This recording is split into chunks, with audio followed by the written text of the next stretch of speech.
À tout à l'heure. On en vient maintenant à ce scandale, ce qui pourrait s'apparenter à un scandale si on écoute ce que nous disent les parents qui sont aussi touchés par ce qui se passe, ce scandale du lait infantile. Après Nestlé et Lactalis, Danone élargit ses rappels de lait infantile à 2 nouveaux lots. On va voir ce qui se passe ensemble. Fanny Wegscheider, ce sont nos éclaireurs. Tout d'abord, quels laits sont concernés par le dernier rappel de Danone? Eh bien, Danone a élargi en effet ses rappels à plusieurs pays pour, dit-il, se conformer à de nouvelles réglementations, de nouvelles recommandations selon les pays. En France, voici ceux qui sont les produits qui sont concernés. Il s'agit des laits infantiles des marques Gallia et Blédilet. Très précisément, regardez, pour le lait Gallia, Calisma, relais premier âge, c'est cette boîte de 830 grammes dont les références sont mentionnées ici qui est concernée. Pour le lait Blédilet, premier âge lui aussi, c'est une boîte de 400 grammes dont les références sont mentionnées ici qui est concernée.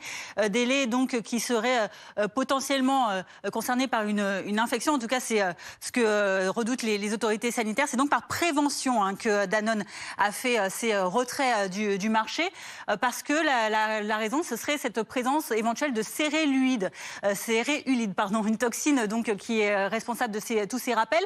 Il est trouvé dans un ingrédient qui provient d'un fournisseur chinois, et cette toxine, elle peut provoquer d'importants vomissements quelques heures à peine après la consommation du lait, et surtout, elle n'est pas systématiquement recherchée, contrairement à d'autres toxines dans ces laits, d'où la difficulté actuellement. Et cette toxine, Fanny, elle est déjà impliquée dans des retraits de lait infantile chez Nestlé et Lactalis. Oui, Nestlé a été le premier à retirer certains de ces laits, le géant de l'agroalimentaire suisse, qui a retiré notamment ces laits de marque Gigose et Nidal depuis le 5 janvier, notamment dans tous ces commerces français et en pharmacie également qui les vendent, puisque Nestlé a été concerné notamment par des enquêtes qui sont ouvertes aujourd'hui, enquête judiciaire à Bordeaux et à Angers, après donc la mort de 2 nourrissons qui ont consommé l'un des laits Nestlé concernés et contaminés donc par par cette toxine, même si le lien pour l'instant n'est pas encore formellement identifié.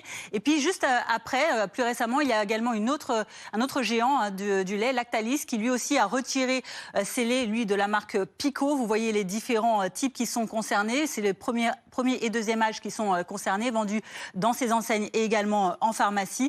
Alors évidemment, si vous voulez vraiment tous les détails pour prendre vos précautions et surtout jeter les laits qui sont concernés, vous allez sur le site rappel.conso.gouv.fr. C'est le site gouvernemental qui vous donne tous les détails. Grand merci à vous pour ces explications, Fanny Wegscheider. On vous le disait en titre, des inondations, des intempéries et des vents